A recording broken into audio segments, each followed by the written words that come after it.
자, 집은 사람이 사는 권은이라고 제가 몇 차례 말했는데요. 3년간 4% 서울 전세값이 올랐는데 작년 한 해만 16%가 올랐다고 합니다.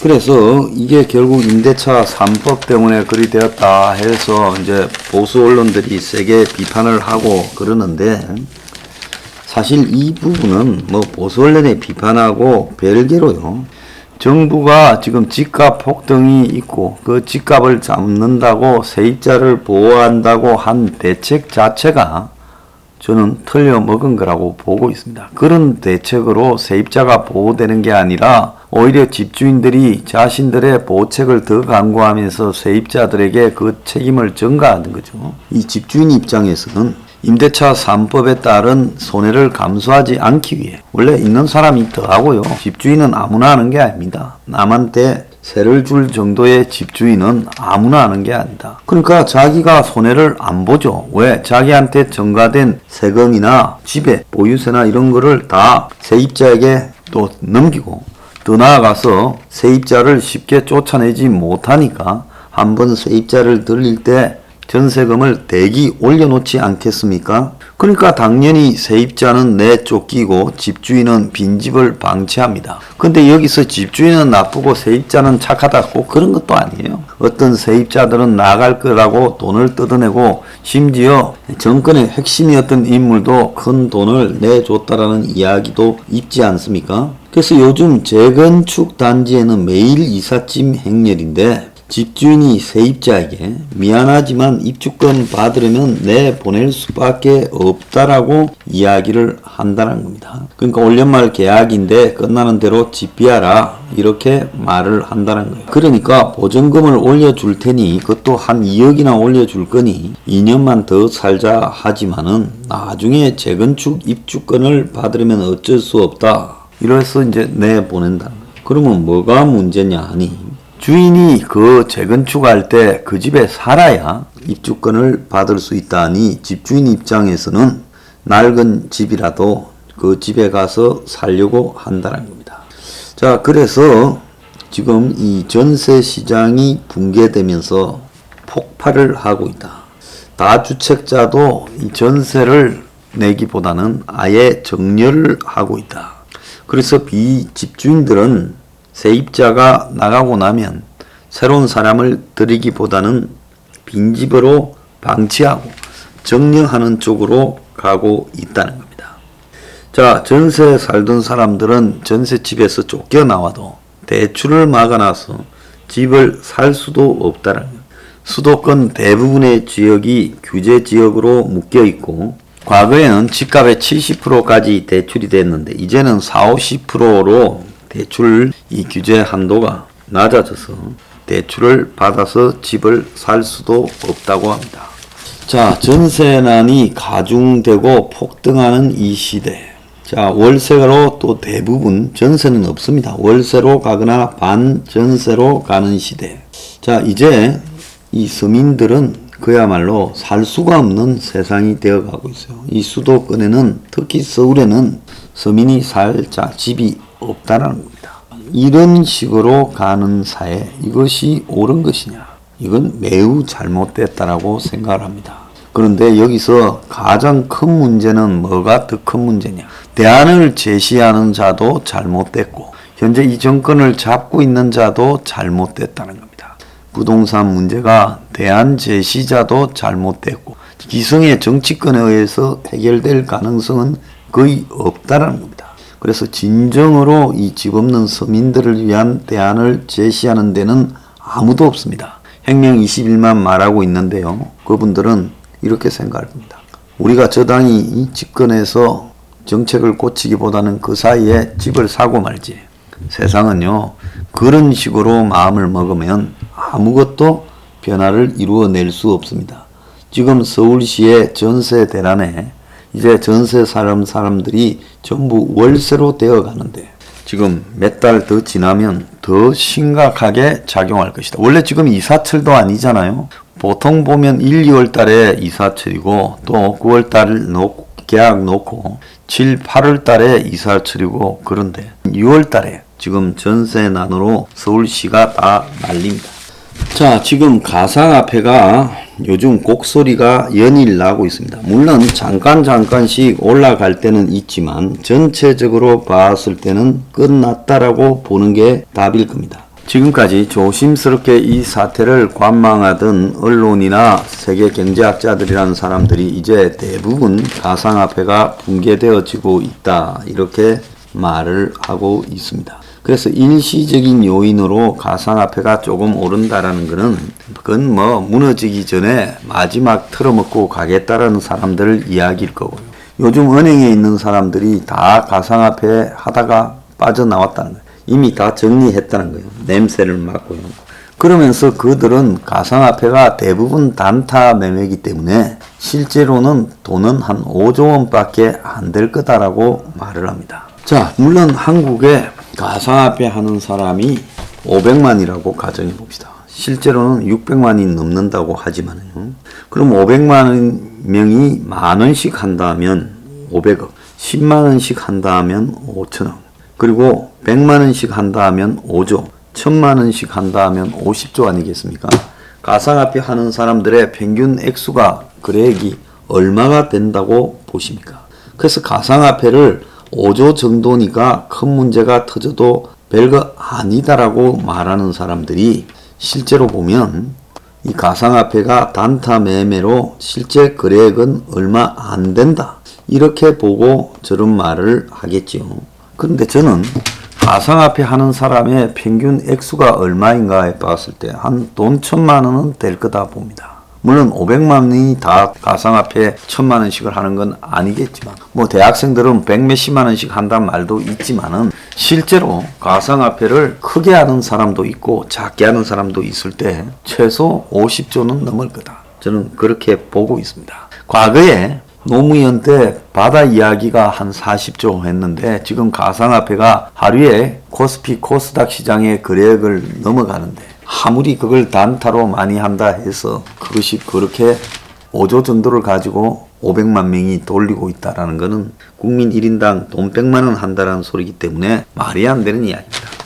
그런데 FBI가 해커가 이 도둑질에 간 코인 지갑을 열었다고 합니다. 그래서 미국의 이 송유관 회사들에게 해킹을 해놓고, 그래서 송유관 회사들의 이 송유 프로그램을 다 해킹해서 돈을 요구해서 가상화폐로 받아간 해커들의 계좌를, 전자지갑을 열어가지고 전체 비트코인의 85%를 회수하는 데 성공했다는 겁니다. 그러면 가상화폐의 핵심이 익명성, 보안성인데, 그래서 가상화폐의 장점이 정부의 추적에서 걸리지 않는 건데, 그래서 범죄에 가상화폐가 이용이 되는데 FBI가 이걸 열어버림으로써 결국은 이 가상화폐라는 것이 블록체인 기술을 이용한 게 맞느냐? 물론 이 블록체인 또 업자들은 그게 그 당사자들이 잘못한 게 있어서 열렸다, 잘하면 열리지 않는다라고 말을 하지만은 대체로 이런 남의 송유관을 해커해 가서 거기에 가상화폐를 대가로 받아서 저장해 놓은 사람들이 비트코인을 75개를 받아갔어요. 440만 달러치를.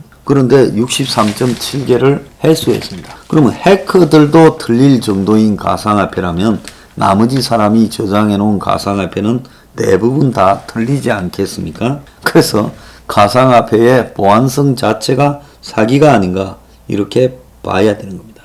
근데 비트코인이 지금 데드 크로스, 한마디로 이제는 올라올 수 없는 약세장으로 진입이 임박했고, 3만 달러가 무너지게 되면 너도 나도 파는 투매가 우려된다.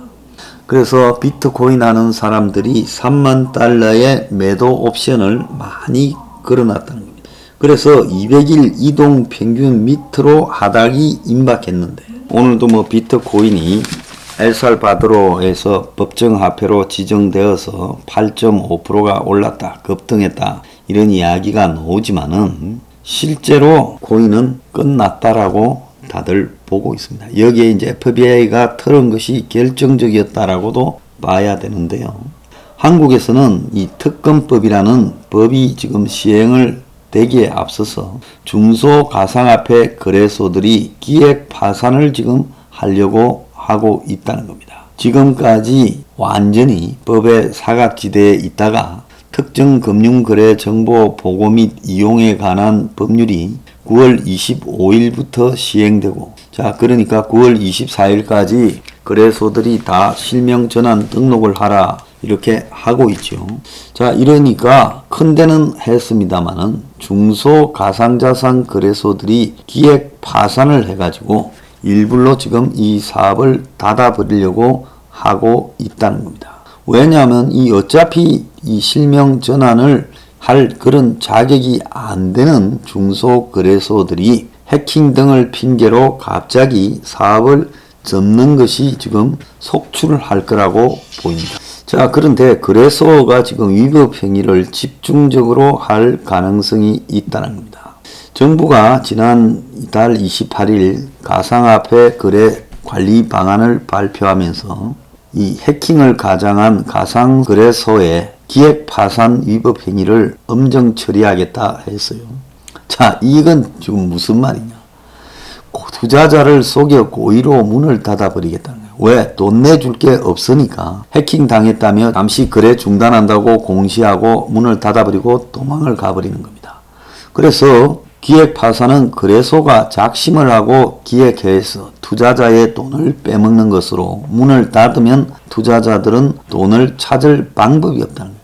A 거래소는 한때 거래량 기준으로 손꼽히는 대형 거래소였는데 2019년 8월 갑자기 출금을 막아버리고 돈을 못 찾게 한 거죠. 투자자들이 피해를 100억 정도 봤는데 대표가 국감에 불려나와 기획 파산을 부정했지만 아직도 사태 해결이 안 됐고 홈페이지에는 고객 문의가 빗발치고 있다는 겁니다. 그래서 이것들이 어차피 폰지 사기로 앞에 돈 낸 사람을 뒤에 사람 돈 받아서 메꿔주고 나머지는 닦아 쓰고 빼돌리고 했다가 딱 나오는 소리가 특검법 신고 기한 만료일 9월 24일까지 한시적으로 영업하면서 그 사이에 고객들 예치금을 빼돌리고 사업을 폐쇄할 위험이 증가했다는, 제가 수도 없이 이 이야기를 했습니다. 그래서 이런 일들이 발생하면 아마 감당 불가한 일들이 이제 연쇄적으로 발생해 갈 거다.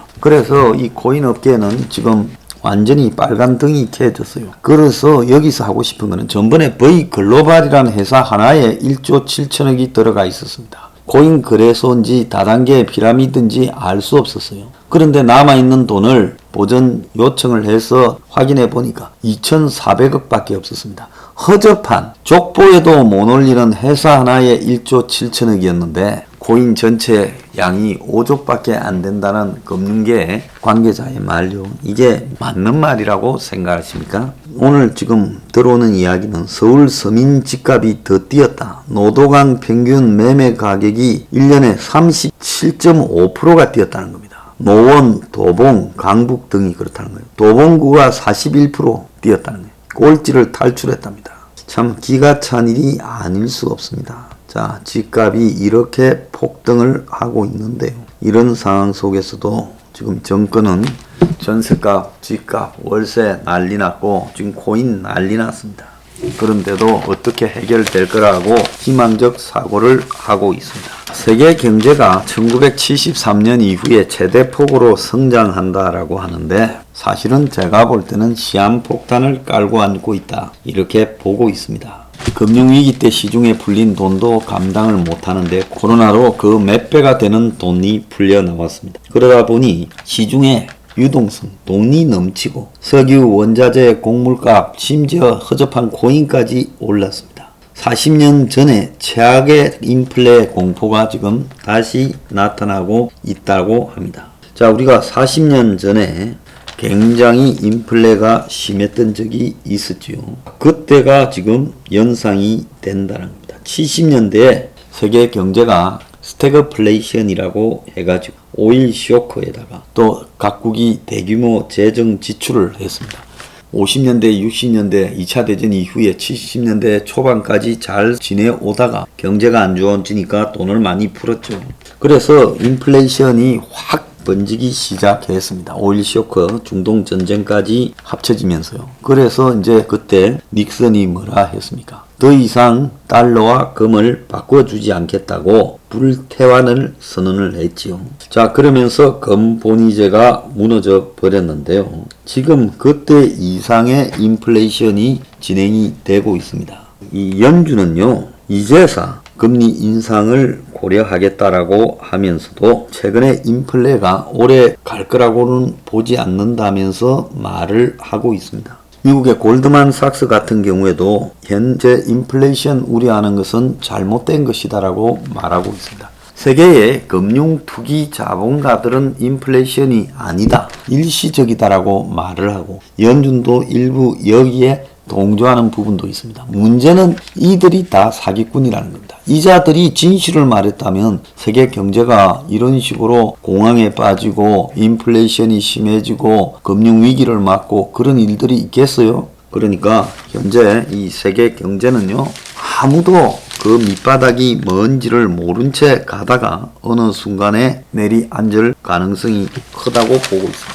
자, 정권은 5월 취업자가 61만 9천 명 증가했는데 그래서 다시 취업이 회복되고 있다는 투로 말합니다. 근데 그 중에 60세 이상이 45만 명이고 3040은 15개월 연속 감소하고 있습니다. 그건 일자리가 아니라 용돈 자리죠. 정신 차리기 바랍니다. 저거가 조작한 내용을 믿고 있다가 경제가 작살나는 일이 한국에서 현실화될 겁니다.